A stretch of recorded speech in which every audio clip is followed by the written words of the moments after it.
자, 오늘 금리 선물에 대한 공부를 하겠습니다. 먼저 채권에 대한 얘기인데요. 미국의 경우 날짜 계산할 때 트레저리 본드는 이 앞에 있는 게 이제 한 달의 그 날짜 계산을 실제로 날짜 수를 세고요. 이 뒤에 있는 거는 1년의 날짜 계산입니다. 그것도 역시 그 1년 날짜를 세서 계산합니다. 그러나 회사채 같은 경우는 한 달은 무조건 30일로 계산하고 1년도 360일로 계산합니다. 그 다음에 이제 만기 1년 이하의 단기 채권, 머니마켓 인스트루먼트 같은 경우는 1년은 360일로 계산을 하고 한 달은 실제로 한 달의 날짜 수를 세서 계산을 합니다. 국채의 경우 이 캐시 프라이스를 더티 프라이스라고도 하고 실제 가격이죠. 그 다음에 이제 코티드 프라이스, 공시 가격을 클린 프라이스라고도 하는데 실제 캐시 프라이스는 공시 가격, 코티드 프라이스 플러스 어쿠르드 인트레스트, 발생 이자가 됩니다. 그래서 예를 들어 현물 공시가가 95.5라고 그랬잖아요. 그래서 이걸 합치면 97.14가 이 채권의 캐시 프라이스가 되는 겁니다. 트레저리 빌은 조금 다른 방법으로 코팅 공시가 되는데 통상 트레저리 빌은 쿠폰 레이트로 공시가 됩니다. 그래서 쿠폰 레이트이 예를 들어서 8이다 라고 하면은 이게 연 쿠폰 레이트이 지금 8%라는 얘기예요. 이렇게 공시가 만약에 된다. 8 이렇게 공시가 됐을 때 이 공식에 의해서 이 Y라고 하는 캐시 프라이스가 계산이 될 수 있습니다. 근데 여기서 N이라고 하는 것은 만기까지 기간이죠. 만약에 91일 T빌의 액면가 금리가 8%로 공시가 됐다라고 하면은 91일 동안의 금리는 이 8%는 연금리니까 91일 동안의 금리는 90일 나누기 360이 됩니다. 이게 T빌은 머니마켓 인스트루먼트로 볼 수가 있거든요. 그래서 1년은 360일 그리고 날짜 수는 계산을 하고요. 월별로. 그래서 날짜 수를 계산을 했더니 91일이 나오고 1년은 360일로 계산해 가지고 91일 동안의 쿠폰 레이트이 원금 100에 대한 2.022가 되고 이것의 리얼 레이트, 실제 금리는 100 빼기 2.0222 이게 지금 현재 가격입니다. 이것에 대한 이자 2.022를 받으니까 실제 금리는 2.064%가 됩니다. 자, 그럼 다시 T본드로 돌아와서요.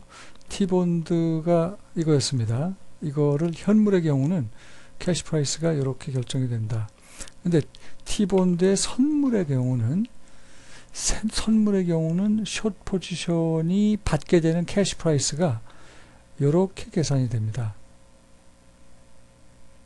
그러면 숏 포지션을 갖고 있는 사람은 현물 시장에서 T본드를 사고 그때 지급할 돈은 이 돈을 주고선 이런 가격으로 T본드를 사가지고 전달을 해주면 얼마를 받게 돼요? 숏 포지션 갖고 있는 사람이 받게 되는 돈이 선물 공시가격 곱하기 전환계수 플러스 발생이자입니다. 예제를 여기 하나 들어봤는데 선물 공시가격이 90-00이고 전환계수는 조금 이따 설명하겠습니다. 1.38이라고 하면 발생이자가 원금 100의 3분이라고 가정을 할 때 이렇게 표시가 되죠. 90 곱하기 공식에 의해서 1.38 더하기 3에서 127.20이 나오는데 기본적으로 T본드 선물 한 계약의 액면가는 10만 불입니다. 따라서 여기다가 곱하기 1000을 하면은 캐시 프라이스가 12만 7,200불이 됩니다. 자, 여기서 전환계수의 의미는 뭐냐? 만기 동안 금리가 연간 6%, 라는 가정하에, 이거 반년 복리로 계산을 합니다. 인도월 최초일 기준의 원금 1달러의 현재 가치가 바로 컨버전 팩터입니다. 그래서 이것의 예를 하나 들어보면은 액면 금리가 연 10%이고 그러면은 반년마다 5씩 받는 거죠. 반년마다 5씩 받는 거예요. 그런데 만기는 20년 2개월 남은 이 표처의 전환계수는 어떻게 계산하느냐?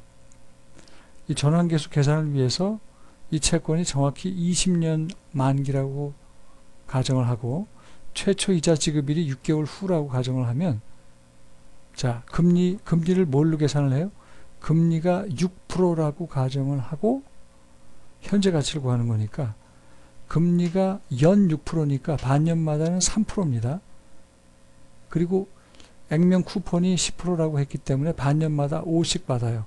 그래서 반년마다 5씩 20년 동안 받는 거니까 1에서부터 40까지 가고 무조건 6%, 연 6%의 금리로 현재 가치 계산을 해주니까 반년마다는 3%가 되겠죠. 그래서 0.03이 되고 만기일에 받는 100은 이런 식으로 현재 가치화 되니까 이때 전환계수는, 이거는 지금 100 기준으로 해서 이런 채권의 액면가 100을 기준으로 해서의 액면가 100을 기준으로 해서 반기마다 5씩 받을 때의 현재 가치란 말이죠.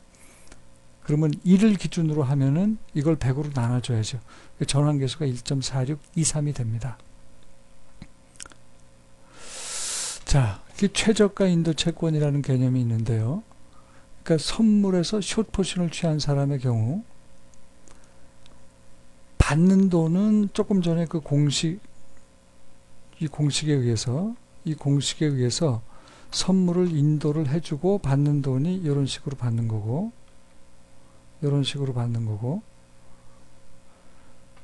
그 다음에 실제로 채권 현물 시장에서 이만큼의 돈을 주고 채권을 사와야 됩니다. 따라서 발생이자는 캔슬이 된다고 보면 최저가 인도 채권은 나의 그 코스트를 최소화하는 채권이에요. 그러니까 요 현물 시장에서 채권을 살 때 들어간 돈, 그 다음에 내가 채권을 인도해 줄 때 받게 되는 돈의 차이, 그러니까 이거 돼서 이것을 빼면 요게 나오죠. 그러니까 이 값을 최소화시켜주는 국채가 바로 최저가 인도 채권입니다. 여기서는 개념만 그냥 정리를 하겠습니다. 따라서 이제 만기 월에 가면은 이제 T본드 국채 선물의 경우 만기 월만 정하기 때문에 그 중에 언제 채권 인도를 하느냐 하는 것은 숏 포지션을 갖고 있는 사람이 결정한다고 그랬죠. 그 다음에 이제 다양한 국채 중에서 물론 이제 T본드라는 범주 내에서 골라야 되겠지만 그 중에서 이제 최저가 인도 채권을 고르는 것이 이제 일반적인 숏 포지션 취하는 사람의 경우 자기 비용을 최소화하기 위해서 최저가 인도 채권을 고르는데 이렇게 선택의 여지가 있단 말이죠. 근데 이 선택의 여지가 있는 중에서 최저가 인도 채권을 골라서 전달을 해주는 거고, 그 다음에 이제 와일드 카드 플레이라고 그래서 통상 이제 어느 날 내가 채권 인도를 할지 안 할지 결정을 할 때 2시 이후에 만약에 채권 가격이 계속 하락을 했다면 이 숏 포지션을 취한 거래자가 클로징이 이제 4시에 됩니다. 미국 같은 경우에는. 근데 3시 45분에 인도 의사 고지서를 발행을 하고 대신 2시의 선물 가격으로 최저가 인도 채권을 매입할 수 있는 권리가 있어요. 이런 것을 와일드 카드 플레이라고 합니다. 이런 게 이제 일종의 옵션인데 이 옵션을 누가 갖고 있어요? 채권 선물의 경우 숏 포지션을 갖고 있는 사람이 갖고 있습니다. 오늘 강의